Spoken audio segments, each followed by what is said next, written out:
कि ये मुल्क के अंदर जो आइन है, इस आइन को ख़त्म करने के लिए कुछ जाफरानी ताकतें काम कर रही है। आज ये मुल्क को आज़ाद होकर 70 से 80 साल होने को आए हैं। इन 70 से 80 सालों के अंदर इस मुल्क के अंदर कभी हमारे अक़ीदों को पामाल करने की कोशिशें नहीं हुई थी। कभी अगर एक मस्जिद पे नज़र डाली गई थी तो सालों साल हमने उस मस्जिद की लड़ाई लड़ी है। लेकिन आज हम देख रहे हैं ऐसी साजिशें हो रही है कि तमाम मस्जिदों को, तमाम वक्फ के ज़मीनों को हड़पने की कोशिश हो रही है। इस हुकूमत के तायद पर, हुकूमत के साजिश पर, इस सरकार के कहने पर लोग सामने आ रहे हैं और नबी करीम सल्लल्लाहु अलैहि वसल्लम की बेहुरमती कर रहे हैं। मैं सबसे पहले महाराष्ट्र के मुख्यमंत्री एकनाथ शिंदे का जाहिर निषेध करता हूं कि उसने इस रामदेव के मंच पर जाकर कहा कि हम तुमको अटक नहीं होने देंगे।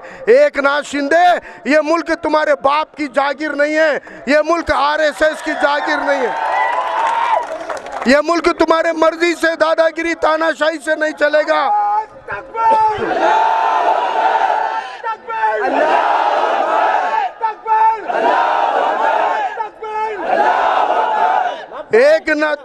एकनाथ शिंदे ने, देवेंद्र फडणवीस और अजित पवार, तुम्हारा जो नाजायज बाप है वो नरेंद्र मोदी और मोहन भागवत भी अपने मर्जी से फैसले नहीं कर सकते।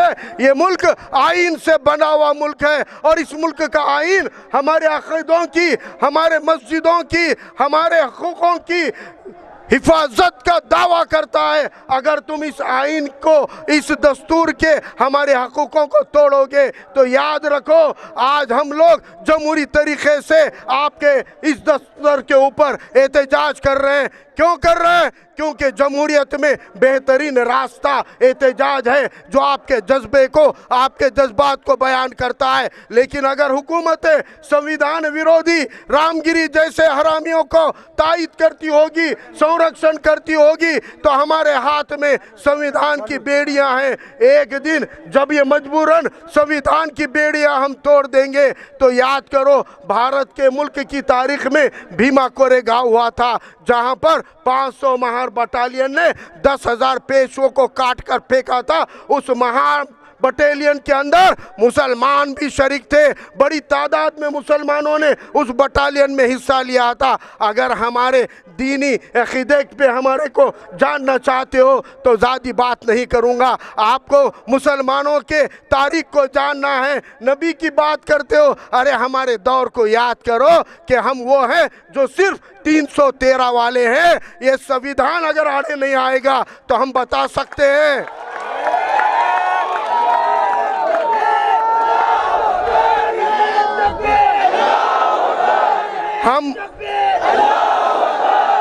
हम भारत के सभी मजहब के लोगों के तहफ़्फ़ुज़ की बात कर रहे हैं। हम सभी हिंदू भाइयों के भी अक़ीदों की हिफाजत की बात करते हैं। हम बौद्ध दलित भाइयों के भी अक़ीदों की हिफाजत की बात करते हैं। हम अकेले अपने अक़ीदों के लिए नहीं तो दिगर मजहबों के लिए। हमारा दीन कहता है तुम्हारा दीन तुम्हारे साथ, हमारा दीन हमारे साथ। हम आपके दीन को पामाल नहीं करते। एक भी मुसलमान ने तुम्हारे महामानों के खिलाफ एक भी बात कभी नहीं कही। लेकिन तुम्हारे हिंदू समाज को कहना चाहता हूं कि भगवा वस्त्र पहने हुए लोगों को बोलने लगा रहे। बोलने वाला कोई ब्राह्मण नहीं है, बोलने वाला कोई सत्ताधारी मराठा नहीं है, ये ओबीसी हिंदू है, ये गरीब हिंदू है। इनको बोलने लगा रहे, भगवे कपड़े पहनाकर नबी की शान में गुस्ताखी करा रहे ताकि मुसलमानों के दिलो दिमाग में हिंदुओं की नफरत पैदा करने की साजिश ये आरएसएस कर रही है। इसलिए आपकी साजिश को मुकम्मल नहीं करना है। इसलिए हम संविधान के दायरे में हैं, संविधान के दायरे में एहतजाज कर रहे हैं और संविधान के दायरे में लड़ रहे हैं। अगर हमको संविधान से नाउम्मीद करोगे तो फिर एक बार कहता हूं, याद रखो हम मर्द मुजाहिद की कौम है। इस दुनिया में अमन कायम करने को आई हुई कौम है। हमको खिलाफत दी है। जिस दिन खिलाफत का हथियार हाथ में लेंगे उस दिन बताएंगे 313 की ताकत क्या होती है।